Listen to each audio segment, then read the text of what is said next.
I talked to a friend of mine, and I said, when you were pregnant, and she's my age, I said, when you were pregnant, did you go to Lamaze? And she said, yeah. So, well, in Lamaze, didn't they teach you how to separate those muscles? And she said, yeah. And I said, yeah, it only makes sense that when you do your Kegels, you would know how to separate those muscles so that when the baby's head came out of the uterus, you could grab it with that muscle and help ease it out. And then you could grab it with the next set of muscles and help ease it past there. And grab it with the urethral muscle and help it out. Whereas if you squeeze them all, you're just going to drive the baby back up into the uterus. And she said, yes, exactly. That's what they taught us in Lamaze, was where those muscles were and how to make them work in our favor. That's what they meant back then when they said push. This is a real thing. They don't do those anymore. They don't teach them in Lamaze class. They don't have Lamaze anymore, I don't think. The people that I've asked, did you learn these? And, they're in their 20s and 30s now. No, they didn't learn how to do that. So it's become something they're not even teaching anymore.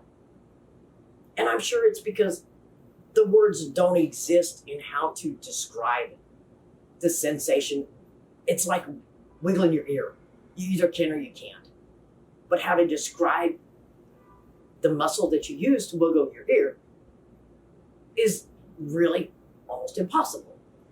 That's why when I talk about the center muscle in my body, that I can't describe how to do it, but I can tell when something's in there and I can grab it and squeeze onto it.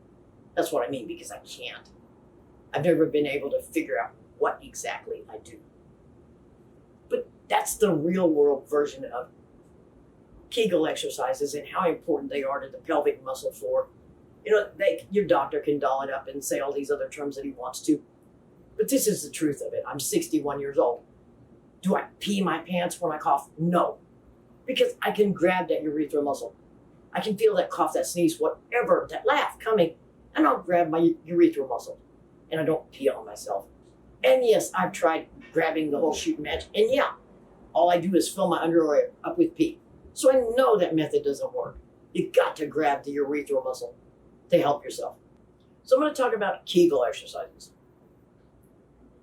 It's a known fact 70% of the women out there don't know how to do Kegel exercises correctly. They also don't understand why, as they get a little bit older, they jump on the trampoline, they sneeze, they cough, they lose a little bit of urine. I'm going to explain it in as best a way that I can. This is how I understand it. I am postmenopausal. They want me to take synthetic hormones to rehydrate my organs.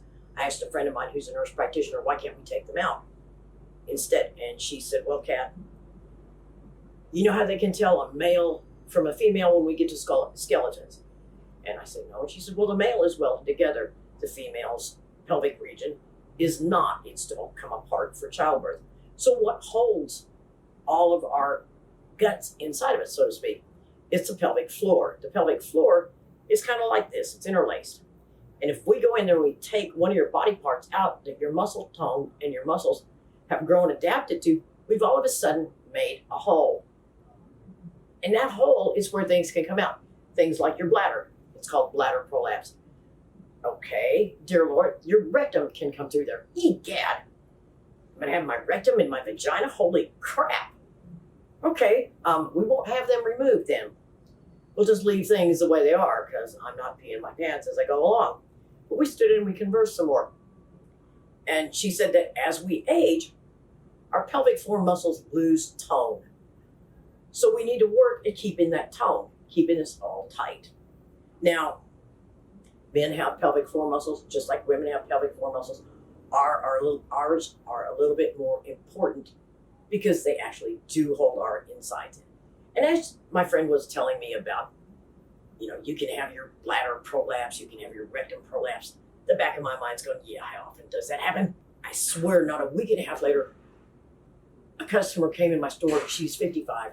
She was widowed 5 years earlier. She finally found somebody she wanted to have some fun with. And she said, Kat, I was down there trimming it up and I couldn't find the hole. And I looked at her, what? Well, yeah, I went to the doctor and he told me my bladder prolapsed. Here, they've been treating me for 2 years for kidney infections, bladder infections, urinary tract infections. And they didn't bother to go in there and look. Well, my bladder prolapsed into my vagina. And I went, crap, what are they going to do? And she said, well, they're going to poke it back in there and take a stitch. And if the stitch doesn't hold, then they got to go in and put that god-awful damn mesh in there. Oh, that crap that everybody's suing about. She said, yeah, because it's a type of a hernia. It's a vaginal hernia. I'm like, oh, dear Lord. And then I went on to talk about the rectal prolapse, and she said, yeah, my doctor warned me about that too. And I thought, good grief. And I start teaching the college kids that come in the store how important these exercises are. I teach some of the other ladies that come in how important these exercises are. And I'm having college women tell me, hey, my mom's had that. She had to have the surgery. You know, once or twice a week, I'm hearing this. So it's a much more common issue than we're led to believe. And if we can take control of this by doing our Kegel exercises right, this is what we need to do. This is a feminine health issue that, sure, if we get good muscle tone in there, we have fantastic orgasms because we contract much more readily, much more intensely like we used to when we were in our 20s.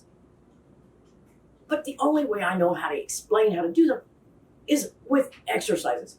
Now, I started doing Kegel exercises when I was 14 years old. My mother was developing stress urinary incontinence. Her mother already had it. Grandma was having to wear a Kotex to catch the urine. And I asked them, it's like, how do you keep from this happening? And they said, do your Kegels. And that's all they told me. So I'd go into my Funkin' Wagnalls encyclopedia. Yes, I had them. And my Collier's encyclopedia. And I figure out what they're talking about. And they're talking about, squeezing the pussy muscles. Okay. So I start doing that. Squeezing the hell out of it. Well, fast forward a few years, having fun with one of my boyfriends. I gotta pee. I'm on top of my boyfriend. I gotta pee. I give it the squeeze because I don't want to pee on him. He shoots like a rocket. I jump off, go to the bathroom, come back, and he goes, what the hell did you just do? I said, well, I had to pee. So well, get back up here and show me what else you can do. So I sat up there, and I moved every muscle and flexed every muscle I could think of.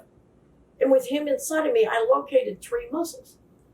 Now, I can tell you that where mine are, relatively, my vaginal opening is my urethral muscle. That's the one we got to learn to control if we don't want to pee our pants when we cough or sneeze or giggle or whatever. That's the one that, yes, you can be peeing on the toilet and you get up and you walk away and you don't lose any more urine. The central one, Lord, I cannot describe it. When there is something in there, I can grab a hold of it and squeeze it.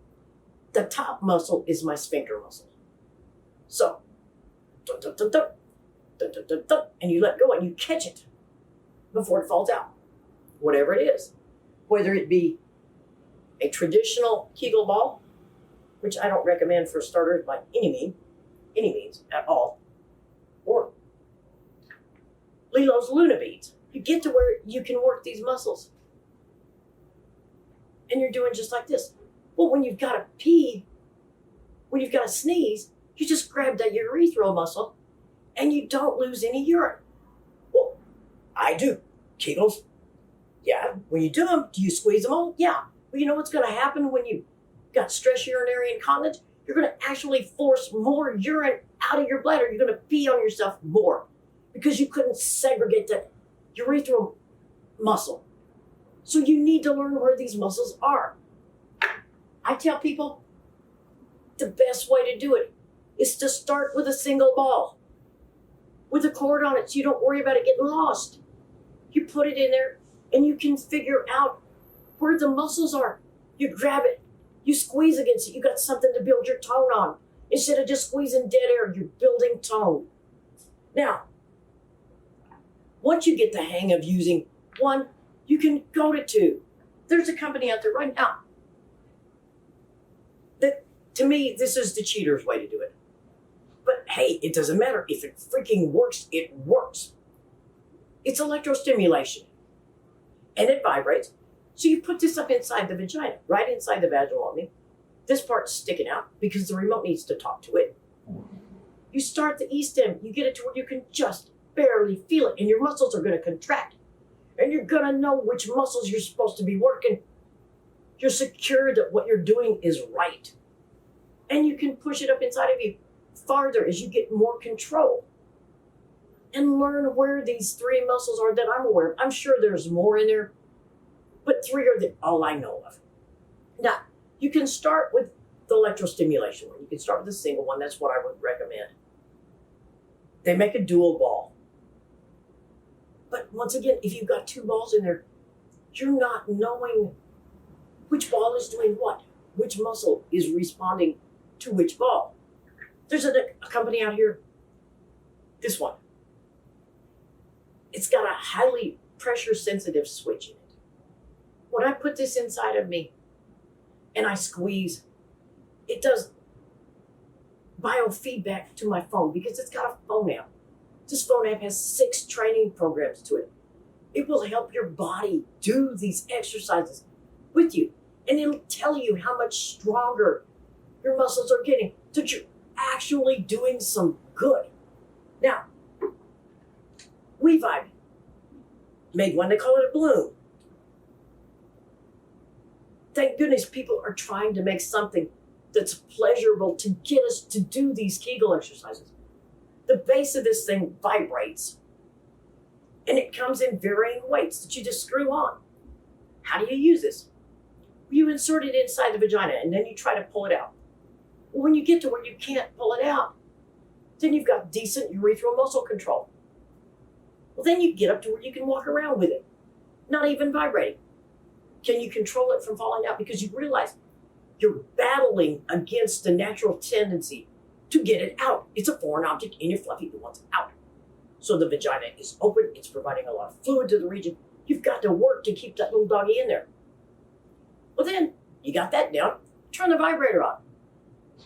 Now that's really a trip because it's warm, it's enjoyable, it's pleasurable. You want to relax, but you can't. Got to hang on to it. Can't let it fall out. Makes your body work the muscles because you're enjoying it, yet working them at the same time to keep it in. Once you get the hang of using the lighter weight, you can go on to the medium weight and the heavier weight. And there's a dramatic difference between the lightweight and the heavyweight one. These are old world.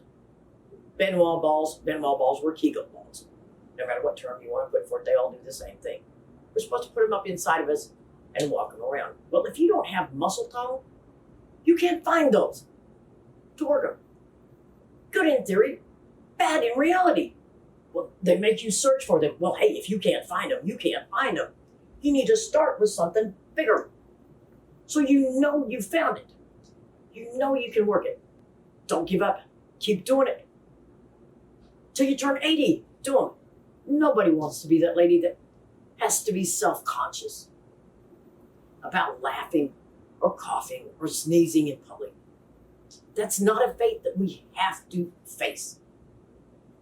With simple exercises, it's just purely the learning of the how and not doing all of them at the same time.